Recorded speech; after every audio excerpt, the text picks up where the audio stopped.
afternoon and good morning to some of you still. Good late afternoon to some of you. My name is John Carroll. I'm the CEO and founder of the Service Council, and welcome to today's inService podcast event, a monthly, actually semi-monthly, bi-monthly event series that we conduct where we go within industry and we go to the technology marketplace to feature some of the latest innovations, innovators, and thought leaders across the space. And I am incredibly pleased to be joined today by Marne Martin. Marne is the President, Chief Strategy Officer of IFS, an organization that is just crushing it. We're going to learn more about their organization here.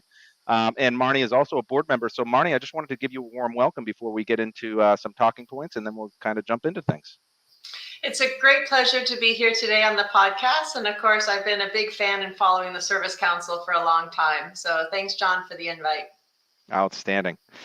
We are very pleased to have Marne serve in a board capacity and very pleased to feature her today.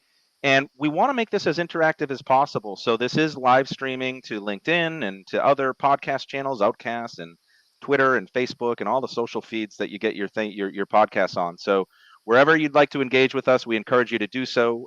For those listening from LinkedIn, please do feel free to comment, and we'll try to build that into today's discussion and get a reaction. So without further ado, we're going to go ahead and jump in. And today's topic is really interesting. It's what is holding back scale. So we've been talking about transformation, scaling up, and there's been some hiccups in recent years that have perhaps curtailed the opportunity to achieve such scale. And so we'd like to dive into that topic today. And Marne, but for our listening audience, just a quick introduction to yourself, personal and professional background, and then we'll dive into the company and a little bit more about what you do at IFS. So some, of course, know that I grew up on cattle ranches in the West. I was born in Oregon, and then most of my childhood in Montana, Wyoming, which is where my families were from. They had settled out in the 1880s there. But I, at 17, came east and knew I wanted an international career and was working internationally when I was 21, 22 already. I've been in more than 70 countries. I started my career in tech. At a finance economics background, but the technology, specifically the growth of software and mobile telecommunications, is what really interested me as the greatest transformation that we would see in my lifetime so far, and I think we've done that. And then over time, I've focused on the software vendor community, specifically around companies that do service management, mobile workforce management, customer experience, things like that. And it's been a great pleasure to be here at IFS. We do ERP, field service management, enterprise asset management, customer experience, broadly speaking. We'll talk more about what that means, but that's what IFS does. Yeah, Marne, I've become part of the Marne Martin fan club. So I'm following in your travels as you go globe trotting, and so keep on posting those pictures of where you are, the glorious visits that you have with customers, because I'm following you. So thank you for that. Living vicariously through all your travels. Most of the places I've been have always been for work, but there are a few places like Antarctica that I did go for personal travel. And then I'm waiting to visit one of our customers in New Zealand or a prospect. Otherwise, I think next year for my 50th, I'll need to go to New Zealand for that trip. But any of our New Zealand customers, if you want to invite me before that, let me know. Outstanding. And for our listening audience, IFS has become a really recognizable brand and well known. But could you perhaps frame for our audience a little bit more about IFS and your day-to-day role as President and Chief Strategy Officer? Certainly, it'd be my pleasure. So, I've been fortunate enough to be involved in a few software unicorns, and, that means software companies that have been over $1 billion in valuation. But IFS is one of the great success stories that we have crossed well over $1 billion in revenue during the period after Darren joined me and many other great people at IFS. But it's actually a 40-year-old company. It was developed and founded in Sweden, and we celebrated our 40th year. We always focused on service and asset centric. In the origin back in the 80s, that was categorized under ERP. If you think even when I started my career in 96, 97 and implemented some of the first field service management, mobile workforce management, it's relatively new that this is a specialty. A lot of it came out of investments in the mid 90s. But of course, if you look at kind of ERP, that has been known as a segment for much earlier. And when IFS started, we started as a service-centric ERP and an enterprise asset management provider and have grown from there. Outstanding, outstanding. It's been fun to follow the trajectory of the organization, and Darren and yourself and the leadership team over there are just doing a wonderful job steering and really taking a leadership position. So kudos to all of you. So let's dive into the topic then, scaling up. Okay, so we, as you know, Service Council does a lot of research, and one of the recent research projects indicated that best-in-class service organizations report 43% profit margin as a percent of total company revenue. So the opportunity in service is enormous, right, and massive. Yet we still don't see the presence of chief service officers. I'm seeing them trickle out every now and then. I'm always encouraged and excited and eager to meet these individuals and understand culturally, how their organization has shifted towards recognition.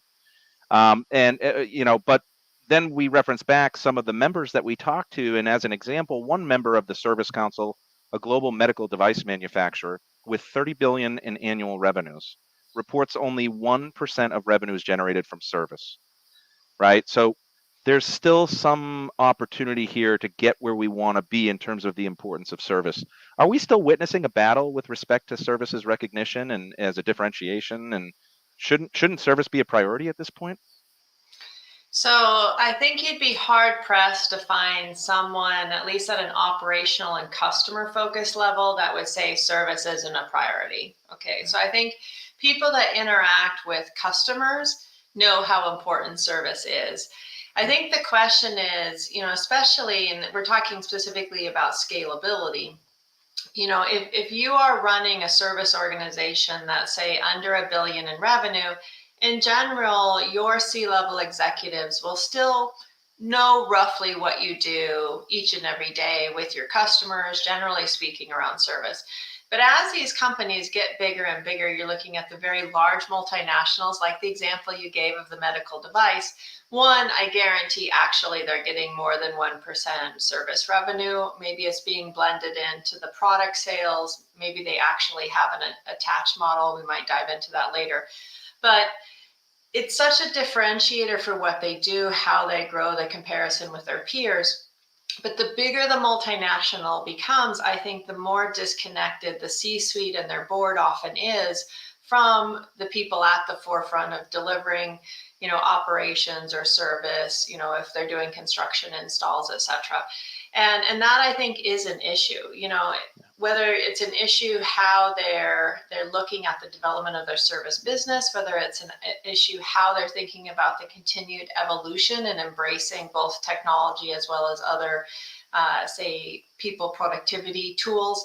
And the chief service officer, I think, would help with that. Especially when you think about service becoming such a digital activity today, and what's holding back a lot of the evolution these businesses need is silos and not having someone that has enough stature in the organization to really connect the dots and evolve the organization going forward across people, process, and technology. So I'll pause there. We can dissect that further. I know there's a lot to talk about. Yeah, no, good commentary. Yeah, we continue to see it rise in terms of it becoming a boardroom imperative, and so the notion that someone is being tapped, whether they are named chief service officer or by role, they're playing that role. We're seeing more and more the presence of leadership, and that's a critical element to achieving, best in class metrics I from do want to our go research. back to the profitability. So in this Please. you see in organizations that have prioritized service for a long time. Yeah. They recognize that their service organizations are more profitable than often their manufacturing or other aspects. And again, there you're talking more from a servitization perspective where service becomes a product. In telco and utilities, as examples, their product is the service or the utility or access in some way. So they're really driving kind of the outcomes, the management of aging infrastructure. It's a little bit different. But in your example of a medical device manufacturer or any sort of OEM like that, in the journey to and beyond servitization, thinking of outcomes-based service, the CFO will always have a role in that because it is such a big generator of profit. And if you do service well, you actually have a pretty rapid working capital cycle related to realizing the benefits. You also can drive a lot more attach to a product and a service, right? And that's where I think some of the challenges people have been in moving from, say, cost-based and a time frequency service contract, more of an outcomes-based service contract, is they're not attaching it at the point of sale. Right. If you think about our customer Rolls-Royce, or even you think about you buy a car, you have a warranty service, right? You're effectively prepaying for that, and that's something I think it's a model that for any product, equipment, or reasonably long-lived asset, they should be making kind of the servitization journey a little easier on themselves and revising the business model at the initial point of sale so they don't have to invest so much time and resources in kind of selling different types of service contracts later. I think it also would be easier. One of the barriers to scalability that I think doesn't get talked about enough is that a lot of these historical service contracts, companies might not know well enough which ones are profitable, which ones aren't, how they might migrate to kind of a more common model or an outcomes-based model. Sometimes when we have customers, they'll be like, I literally have thousands of types of service contracts out there. Yes, we're embracing new technology, but I actually need you to help me map our old service contracts into what are kind of new service contracts and more profitable ones. And that's where, at least for IFS, that interconnectedness around not just field service, but also the finance side of it, and even parts and all the other things that come together is so important and of such value for our customers. Could not agree more on many of your thoughts. According to our research, last year we did a KPI and metrics survey. Best in class achievement in terms of contract attach rates was somewhere in the 76%. But the gap between best in class and average was nearly half in terms of reporting on average in terms of attach rates was 39%. And to what degree that impacts the balance statement in terms of service being treated as a profit center, my goodness, that's a massive. And ultimately, that's a sales problem. I mean, yes, service is the delivery of it, but when you talk about that, that's a selling or a go-to-market issue that needs to be resolved, right? And I think that's something that a lot of businesses see service as, oh, that's just what you do after I've sold something. But actually the intersection of the entire go-to-market, the marketing, selling, everything tying together, and then really optimizing the scalability of that, the revenue potential of that, and of course the profitability of that is what we work a lot with our customers to do, especially in the manufacturing sector. Interesting points. Let's go forward. So according to the 2023 Service Leaders Agenda Survey, that's an annual report that we do. We've done it for the last 5 years, just kind of looking at the macro level trends impacting service leaders and where are they placing their bets in the next year and the next 5 years. The top internal and external challenges for the next 12 months include workforce and talent shortage. Goodness gracious, that continues. Lack of resources to support demand, workforce engagement and retention, and skill sets and quality of workforce shortage, right? So we've talked ad nauseum about the Great Resignation. We've talked about the retirement crisis. It's still present, and it might even be widening. What do you make of these observations? Is the talent crisis still very real and current? So if you're in the US and in most developed countries, absolutely. And it's never going to change, right? I mean, whatever we do about immigration policy and trying to incentivize people to have more children or what have you around the developed world, that'll be yet to be seen. But in the here and now, the talent shortage isn't going away, at least if you look at the next 10 years, 20 years. So this is where, technologies that can augment talent and think through how you utilize the asset intelligence or customer intelligence or workforce intelligence that you have are going to be very critical. So I talk all the time that I don't think it's optional to implement products like our planning, scheduling, and optimization software anymore because of the talent shortage. it's not going to go away. So you want to make sure that you're maximizing the people that you have. So yes, part of it is driving productivity so you can satisfy as many customers, as many operational or service needs that you need. But it's also just practically, how do you best serve demand? How do you best handle this?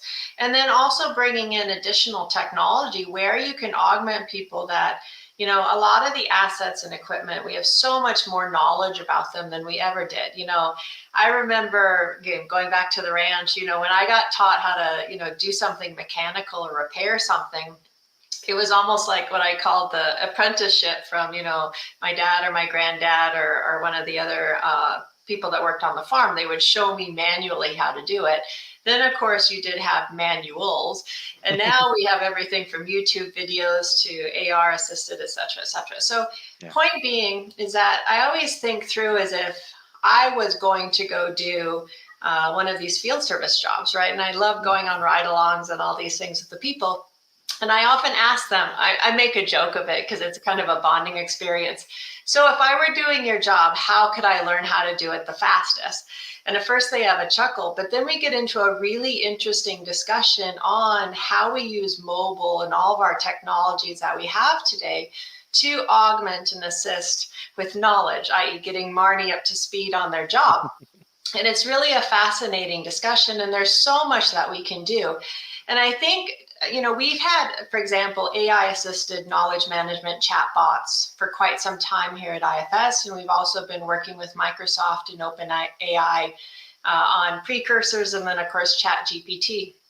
And what's cool about that is, again, this isn't something that's brand new. We've been working on this for a long time, but now we've gotten to the stage that more accents and language can be recognized. I have a fairly neutral accent, but I'll tell you, that was a big problem for a long time, that language recognition was, verbose enough to understand things.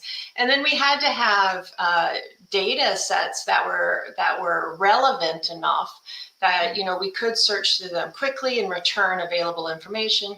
And then we had to be able to regurgitate that information in a way that was easier, faster, more tailored. Because even in the early stages of this, having a PDF you have to look through and this and that is quite clunky. So ChatGPT is an example of many types of things coming together in ways that'll be really useful. But it's how you apply all these various things to offset the talent shortage in developing countries that's super relevant. And then it also, how we apply this will assist developing countries that often have a very large and younger labor pool to grow even faster, right? Because in our world, in general, per capita incomes are fairly high. And developing country growth rates are higher by a percentage GDP, but the per capita income is still lower.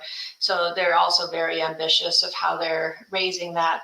And certainly the embrace of technology and differential skills is ubiquitous or something that helps that regardless, whether you're in a more developed or less developed country around the world.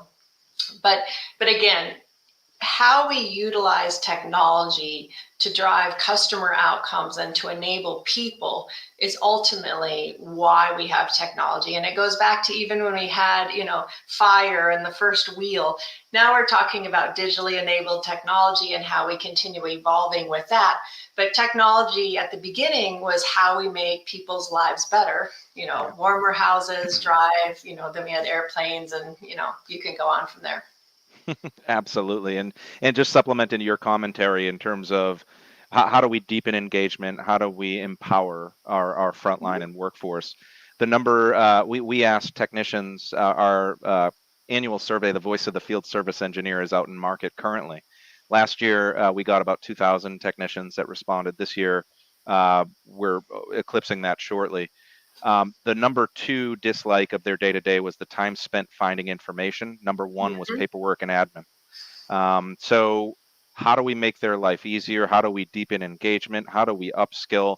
And look, it's no shock that service leaders are prioritizing technology and digital transformation investments that are information oriented, right? So the number 1 expanded investment, knowledge management. The number 2 expanded investment, BI. Right? The number 1 new investment, field service management platforms. And I think that's part of making information, customer history, asset history, and all the knowledge required accessible to our frontline so that their day and their lives are a little bit easier. And we call it moving towards this employee effort model, or making this platform that is technician agnostic, that it doesn't matter how experienced you are, you can be empowered just like the next gentleman or gentlelady in terms of delivering that same experience.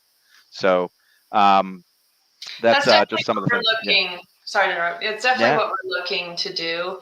And I'll say that, you'll always have companies on different layers of maturity curves. And Yeah. also, I'd say competence, and the word I like to use is evolution versus digital transformation, because our Yeah. world is digital already. So it's more how we evolve in digital capabilities at this point.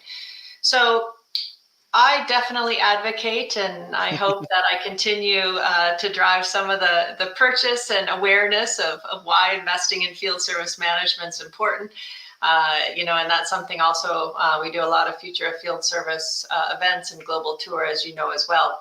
Indeed. But I think, often when I see customers, and this is partly why I also try and engage with field techs the way I do, is that people often are thinking about how do you recreate the processes that field techs in a given work group or business unit or division or what have you, or country do today. And that is necessary. Like I always say, that in order to go to the future, you have to deal with the present, and you'll also have some baggage from the past.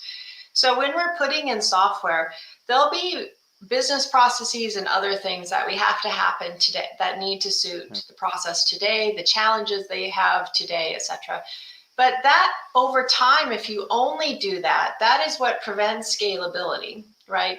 One of the things I hear a lot of global CIOs talk about is, hey, I want to standardize across all of our countries, all of our divisions, etc. Certainly that is a good idea to think about, related to, say, the common impediments or what are the blockages to scalability, growth, things like that. But you also will always have, in a given country, work group, division, use case, some variation. And that's where I think you can put in the understanding of what you need to do. But then you have to keep thinking about the evolving needs. And those evolving needs will come from customers, different asset performance information, the type of workforce you might have, or how you evolve and train the workforce. And I think what happens is that there's almost too much data sometimes in these businesses. I went and visited some of my friends at CERN, the nuclear collider, and I think that, well, they have had to solve through scientific method and hypotheses how to deal with having too much data. And I think there's things that can be learned from a lot of these companies, that they have assembled these huge data hubs, but they actually don't know what's insightful or where should they look for the bottlenecks to scalability, or operational or customer improvements, etc. Yeah. Yeah. You're absolutely right. There's too much of a wealth of data in terms of understanding where to start, what is important, what isn't, and you got to caution making the life of a technician and a frontline agent too complex as well, right? So there's an element there. Well, it doesn't drive value. One of the things that, again, rightly or wrongly, a lot of these investment programs, and if you think about who participates in design workshops and technology projects, it's often a lot of IT and kind of back office teams, etc. You often don't have a lot of field technicians in them because they're typically very busy doing their job, right? Sure. But we also aren't then bringing them in, like thinking through the art of the possible, and is some of the data flow and other things that the IT or the back office thinks would be helpful, is it truly helpful, right? And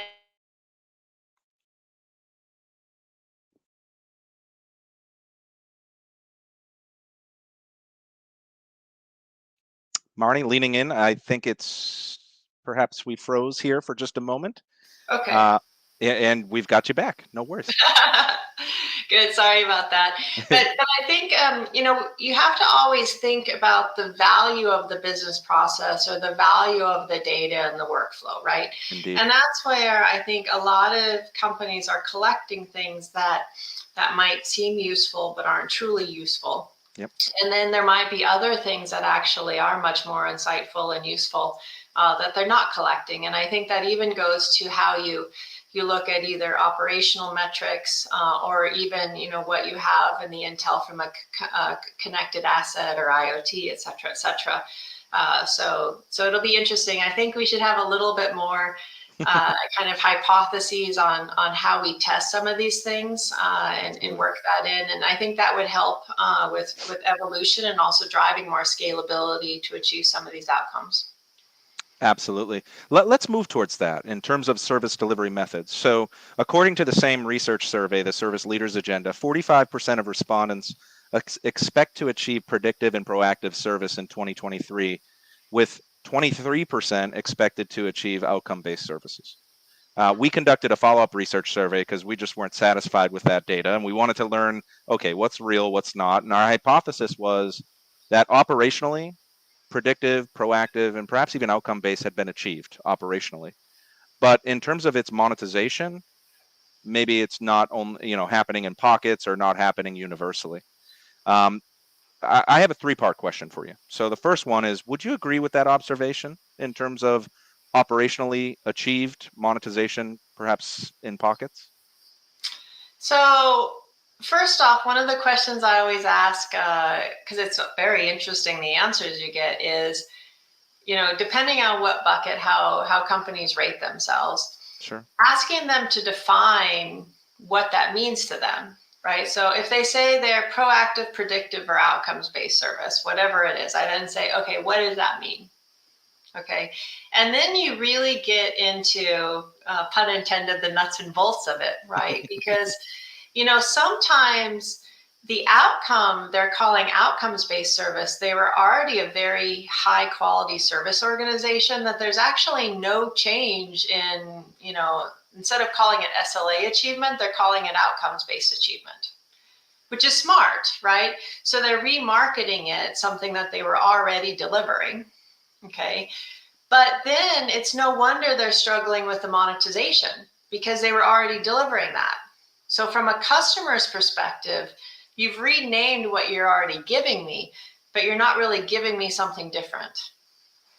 Okay, so that's kind of the first analysis. And then I start asking, so, then the question is, where can we tune your high quality service organization? And there it often comes to workforce productivity, spare parts stocking, maybe there's some other types of revenue leakage, things like that, which in every organization, you can always be more efficient in those regards, no matter how good of a service organization you are. And certainly the more that you can do from an optimization perspective. But going to the customer then, you need to think about what can you give them that they value more. And this is where sometimes your organization is, especially if you're say you're a service provider and you're in a competitive service sales cycle, it's hard to get value for something that you're already delivering because there are other organizations that may not deliver, but the customer doesn't know they don't deliver unless they switch to them. The other company fails and then they come back, right? Which obviously isn't ideal. So we have to be thinking through, maybe it's what they want to have different types of visibility, or maybe they want more flexibility in certain things, or that maybe they, whatever. Yeah. So thinking through how we use technology to give them something that they value. And a lot of times it is transparency and other sorts of visibility data. Because the actual service is already quite good. Sometimes there will be actual improvements in service where, something that maybe took 2 to 3 trips now can only take 1, or maybe you're moving more to condition usage-based maintenance versus time-based maintenance, whatever the applicable thing is. Indeed. Proactive service, I'll say, pretty much, if anybody says they're not doing proactive service, I'd say they don't really understand their customers. So that's usually kind of the first step once you move off paper and get into any sort of data-based environment where you're tracking customer and service needs. And then predictive service, Again, I'm a little bit of an AI nerd, math nerd, and I always want to ask them, okay, so what's your confidence interval, or how are you measuring how predictive you are? And are you actually being predictive because you kind of have a very stable service organization that you really understand your operational failure rates from such long experience? Or are you getting predictive also with new equipment? That you really can take your IoT information with new equipment coming off the factory floor and be predictive, even when you don't have a lot of operational knowledge. And that's really, I'd say in that predictive area, it gets really interesting. And I often segment, even within customers, having them think about, are you from a value of data, are you in a low value, medium, or high value data scenario? And it's a little bit like when you use training models to train AI algorithms or machine learning algorithms.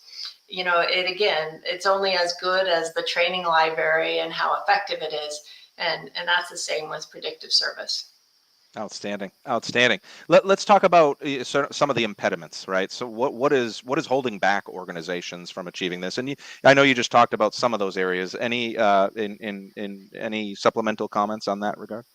So first off, for what it's worth, and again, I started my career in finance and business, and I'm a business person regardless, even though I sell technology. I always think when I go into our customers' businesses as a partner, like, what would I do if I was their manager, and how do I think through these things? So many of these businesses, I think, have enough differentiation at the time of sale of a product or equipment or a service that they can attach things, okay? Mhm. In a telco world, if you have the best performing network, okay, customers come to you, and you can actually either have higher retention rates, lower churn, maybe lower subsidies, etc. So effectively being good at network maintenance and what have you to have greater uptime, that has a direct correlation to your customer base and what have you.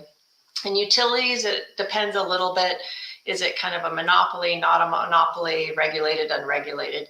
But you have some of those same trends. And then with manufacturers, I think it really depends. Is service part of the manufacturer OEM's value prop? In most cases, it will be. Okay, there's some exceptions, but in most cases, it will be. So then the question is, are you able to lock in that service stream of revenue at the time they make the purchase of whatever it is? And a lot of them, interestingly enough, are not doing it. Like it's optional to buy the service or extend out of warranty coverage or things like that, rather than saying, no, really you're getting, maybe the product's not on a total lease basis or a rental basis, but you're locking in the service. I think later, and there are certain manufacturers that are competing with third-party service organizations, or like say there's distributors and others, or maybe you have a franchise business. A lot of farm equipment is that way, that it'll be sold by local distributors, even HVAC's that way as well. And then I think it can get more complicated because you're competing with the third-party service organizations and you need them, but you also compete with them. So those dynamics can be trickier to navigate through because you actually have a third-party service ecosystem that you're trying to grow, like a partner network, that you can't cannibalize your partners. But a dominant OEM, they can attach the service at the time of sale and should do that more often. And then I think overall, for those that have also a third-party service network, it probably would be worthwhile that they kind of do almost a survey of all the service needs and then figure out where they compete, where they cooperate, with the third-party service network. But again, anytime you're competing and driving price down, it's no wonder that service organizations aren't able to monetize some of their investments. Yep, indeed, indeed. And sometimes those extended networks that are supporting the end customer are even your customer or your competitors, excuse me, right? No, So exactly. multi-vendor services. Correct. And I say a lot of times, just one last thing before we move from this point, please. is a lot of times people are thinking about kind of their parts distribution strategy, parts stocking, parts revenue strategy disconnected from the service and the service ecosystem. And that's also a mistake because, you talked about the medical device 1% service. But often when you look through peer groups, you can not only benchmark off of, say, service revenue compared to others, but also the revenue from parts. And, whether they're below their peers, above their peers, what are they doing? You hit upon a critical area. We just did a state of the market service supply chain benchmark survey, and the number 2 issue was the integration of service supply chain into the overall service business. Oh, It's a yeah. little bit disjointed. In fact, to Why we build on try that, to do it yeah, internally. I think yeah, anytime you have, so at IFS, I don't know what the name for it is per se, but we're putting best of breed capabilities in a platform. yep, And I think that's important because now if you're doing a platform that you don't have best of breed capabilities, you're not going to be able to compete effectively against your yep, peers. But if you also have 10 best of breed solutions that don't integrate with the same data and, complete workflow, you also aren't going to be able to compete effectively. So, it's no surprise that as you're close to customers and prospects and what's held them back, they really need best in class service capabilities, but within a platform that they can look holistically at some of these things and not have so many challenges to solving what are perennial problems in service organizations that lessen profitability or decrease customer experience. people, parts, process, data, all those things together. For sure. And Yeah, field technicians want to do a great job. I think that's yep, something that people don't talk about enough. Like, they want to do a good job, right? yeah, And that's why I think the more we can enable them to be in the right place, the right time with a customer that isn't a disgruntled customer and have information to do a great job, that enables them to feel valued and happy and proud of their work. And it also helps us to attract more people. I mean, if I have any advice to people that are recruiting field technicians is, one, women can be mechanical and interested in that stuff too. I'm proof of that, and so are many others. But also that the more you make it seem like a fun job, people want to do that, and that's that's any job, right? absolutely. But I think that's something that if we can showcase more and more the value, I think it's always interesting if you think about recruiting campaigns and what have you. They're going out and recruiting where the job looks like fun, Yep, and they're paid to do I mean, who wouldn't want a job that you get paid reasonably well and it's fun? That's what we all want. sure, absolutely. The number 1, 3, and 5 desired mobile functionality of field engineers, according to the 2022 version of the Voice of the Field Service Engineer, was parts visibility, parts ordering, and the ability to transfer truck stock to and from Oh a yeah, colleague. Yeah, so it's critical interesting element. actually. And we do that every day and have for many years. So Yeah, that survey comes up all the time, and it really pains me. So I know. it's something that we can solve and fix. And I'm somewhat mortified. As an industry, we haven't already solved it, but it's within our control to do it. So we just need to get on with it. I'm with you. I'm with you. And let's talk about the key ingredients for those organizations who have crossed that barrier. Can you just kind of frame some of those elements for our listening audience? So look, I think there's always what I would call economic fundamentals or business finance fundamentals that are hard to change in the short term, right? Say you have uh, so much demand today, like say suddenly, well, sometimes that happens with catastrophes or weather events or things like that.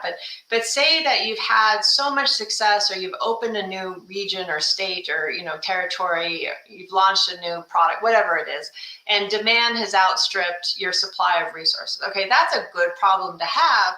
Yep. But then you actually will say, hey, demand's outstripped my capacity. Maybe I didn't stock parts correctly, things like that. So what we can offer where they have those is we do a lot of simulations and forward-looking planning.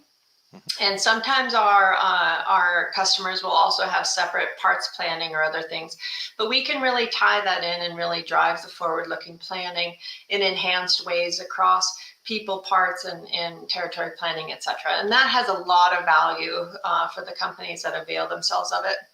In the near term, we can have either the parts stocking in the depots. Some people will also stock parts at FedEx locations, not their own. So, it's quite easy actually with IFS technology to track where the parts are, forward, reverse logistics, parts pickup, parts transfer, all that sort of stuff, and actually optimize all the schedule and automation around that. So we do that every day. It's not an easy thing to do, but it's something that IFS does for our customers. So, and when the right data is there and the information is there, the technology works, virtually flawlessly, and everything gets automated and adjusted, etc. Where you have, again, shortages of resources, or data that isn't sufficient or accurate or things like that, then there's issues. And there are times also that we handle also the van stock inventory, because a lot of other solutions don't have real-time updates, not only to people and schedules and customer needs, but also real-time updates to van stock, or even depot stock or status. Reverse logistics is another area that people don't often think about as being part of field service. Here at IFS, we're one of the few vendors that do think of reverse logistics as part of field service. And that's a big advantage, because, either you can, depends what you're doing with what you take back, but not having the clarity and the intelligence and really driving not only the customer experience, but the profitability aspects. And then there's still lack of clarity with certain people in management and thinking through that the old adages, I think, still apply with or without technology, that if you do a maintenance visit and it never breaks, you'll usually have a very high profitability service organization. If you do that reasonably well, and then your first time fix rate is quite good without having to stock huge amounts of inventory, you're a very profitable service organization. If you start having to stock huge amounts of inventory, and or you're doing 2, 3, 4 time visits to get something repaired, those are usually the service organizations that need major operational and technological help. Couldn't agree more. Couldn't agree more. And on the topic of reverse logistics, we hear the importance of the sustainability element of that, right? In terms of recycling and remanufacturing, repurposing, and that's the opportunity side of it, is that there's an enormous opportunity. So there's both responsibility and opportunity in that reverse cycle, that circularity to the supply chain. Oh, for sure. So one of, ESG, of course, we have an ESG module, and ESG is something that, is top of mind for everyone. I often talk to ESG officers in larger companies. Usually it's the larger customers that'll have an ESG operator. And I'm like, so have you measured, where are you, da, da, da. And I'm like, and they answer whatever they answer. And I'm like, okay, do you know how to improve your results? They're like, how?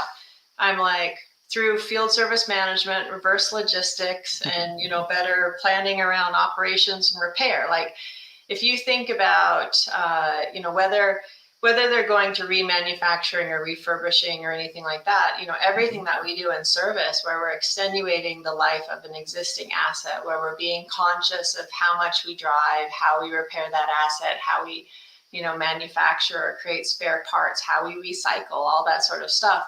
It's very, very concrete. And it's actually some of the most examples of concrete deliverables and improvements that you can make for ESG commitments.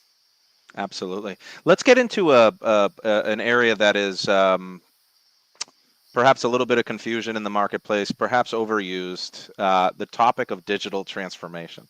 Some people love the term. Some people are just tired of it. We did a survey on digital transformation. We asked the definition of, what does it mean to digitize versus digitalize versus modernize versus truly digitally transform? What are your viewpoints on this topic? So first off, similar to how I love math, I also love language, right? And I think in language, there's always connotation and denotation in language, as well as, of course, we'll stop there. But before I answer, how consistent were the definitions or the feedback related to those terms, because I often feel like if you ask them, how many types of friend will a person have? They'll probably have as many types of friends as they have words for digital transformation. So I'm curious, as you kind of went a layer deeper, what did people say? Did it mean the same to them, the different terms, or did they have different denotation around those terms? It varied significantly. And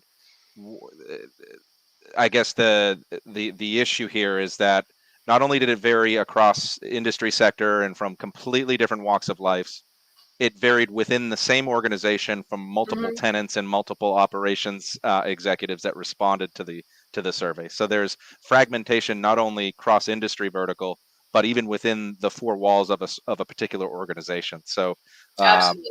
yeah, so there's And a little bit of yes. disjointedness. Yeah. And that's what I see too. I think I say all the time that, people are individuals, and kind of the data set and your experiences, positive, negatively, neutral, or whatever color. And then again, the connotation you have around words. Like we might know what the meaning is in the dictionary, but which word of similar meaning, synonyms we call them, resonates more, or what's been your experience, this or that. That is really powerful. And I think it's important. And I talk about this all the time that, organizations are always evolving. They're either consciously evolving or they're unconsciously evolving, but they're always evolving. And I think, maybe there's a few organizations around the world that are completely on paper and use no software. But I think in general, everyone more or less is a digital citizen at this point. So the question is, what are your priorities as a digital citizen? What are your priorities as a digital business? What do you perceive are the gaps that are holding you back? And what are the things that, might be gaps or annoyances or whatever that aren't really that important, i.e. they're not holding you back?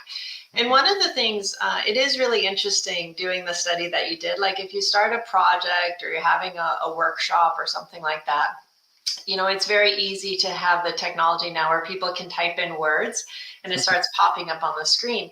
And that's actually a fascinating kickoff, bonding, and reorientation session to do at different times in a project or with different teams to kind of just get people thinking that, hey, I actually might mean the same thing, but I use different words. And it's also a really good technique if you have diverse teams or teams that haven't worked together, because you want to create cohesion, right? I was an athlete for a long time in team sports. So you always, you'll have people playing different positions, different skills, but you want to create that cohesion and that drive towards a common goal. So one of the things I often encourage is, like, if we can, in IFS, we call it our true north. Like, what is the goal that all of us can agree on, right? Sometimes it'll be revenue growth, customer experience, this or that. And then you map back to, okay, whether we call it digitalization, digital through line, whatever, in the end, it really doesn't matter. But how do we map to that outcome we agree with? And then you need to keep realigning people, because I sometimes laugh that I swear that you can go, you think you have an alignment and then a month goes by and people have had different experiences and things have happened. And you need to keep kind of realigning and re-saying, do we still agree with this goal? How are we mapping to it? And if you don't do that, though, that is when I think companies aren't successful. Either they never had the alignment on what really are the goals from the beginning, or that alignment was lost and there wasn't anyone that was able to get them back to it with also the influencing skills. My other word I hate is change management, because that usually means a one-time training program or train the trainer. And, because you need to be thinking about how these businesses are evolving and how you have a learning culture that supports that evolution, rather than kind of a one and done initiative, whatever you're calling it. We actually asked in that survey, what is the impediment to the outcome, to your point, right? That it's all pointed towards that true north. And the one impediment that screamed out from the data was that 41% of service leaders report the inability to integrate technology into process workflows. So where technical and process workflows converge, if you will. What is your approach or IFS's approach to ensuring customer success and the integration into and the evolution of the workflows within your customer base? I'm curious if you can offer some viewpoints on that topic. So first off, I can say even from my own experience, early in my career, we launched national telco networks from scratch. So won the license, built them out, put in all the retail systems, the network systems, the back office systems. Like these were massive, massive projects, including billing, the whole shebang. And, so I've lived through this, but it also was more of a greenfield, right? So these were hugely complex projects, but they were greenfield projects. Yeah. And I always say that, yes, I cut my teeth on some of the hardest types of projects to do when I was in my 20s. But what also I realized, not just in those projects, but everything since, is how I don't like to call it selling skills, right? Because a lot of people don't like being sold to, but the influencing skills and the listening and then communicating and all this sort, we call them soft skills or emotional intelligence, whatever word people like to use. But these are really underrated when it comes off into technology. I always talk about AI or machine learning in the context of people, because in the end, that's what makes a difference in people's lives. I also think about, where we're going in the context of how we're evolving what people do, how they interact with software, etc. And this is really complex. And I'll say that, I try to be close, especially to our complex mobile workforce management, because there is so much evolution and process change that often goes into it. But it's something we're also trying to teach, is how we can work in those ways with our customers, bridging kind of what they need from a legacy process perspective as they change stakeholders to also where they want to go and where the technology and understanding of the data and everything else will allow them to go, because they're interrelated, but they're not the same things. Yeah. And there's an example with a great customer we have who I really enjoy working with, that, as we have worked with more and more groups within different business users, things like that, we have met a much broader group of stakeholders than we did in the initial demo, design, or early phases of the project. And they have some valid points, right? So we are implementing what we demoed, what they bought, what we went through the design workshops, what got validated by the majority of the business. But people who are actually users and do it day in, day out and interact with the mobile application are coming back with some really valid points, okay? Yes, it's late in the project. Yes, it would have been nice if these were brought up in the design phase, but these are valid and important points that need to be listened to. So, myself, others, also the pre-sales team, R&D, et cetera, we're all leaning in, and, we'll figure out how we evolve with what they need today. And then also where we continue innovating with the product. It's one thing that here at IFS, I wouldn't be at IFS if we aren't really a community within a vendor on how we interact with our customers. And that includes how R&D listens to them, how consulting listens to them, how sales, pre-sales, management, et cetera, listens to them. But I do think also there's always an inherent tension between time to value, like let's get the project done quickly, to, we want to build kind of the perfect thing, and, we want it to be perfect for everyone.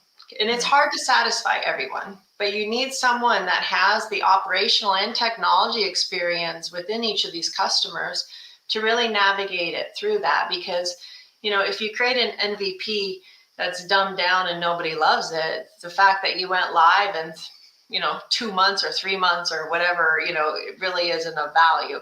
And I think that's something that, people need to be close enough to the end users to really understand what brings them value, what doesn't. And then we need to do our job as vendors, working through that, both in the here and now, as well as what we continue to develop.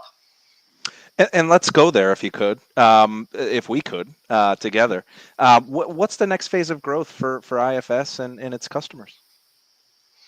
So, every time I go to a customer and they tell us how, we're helping them to grow and grow faster and their profitability, it's awesome. I'll say that, like any vendor, these are complex projects and this and that, but, our customers, and that's why you see the engagement they have, that, they're getting the results and the business value from the software.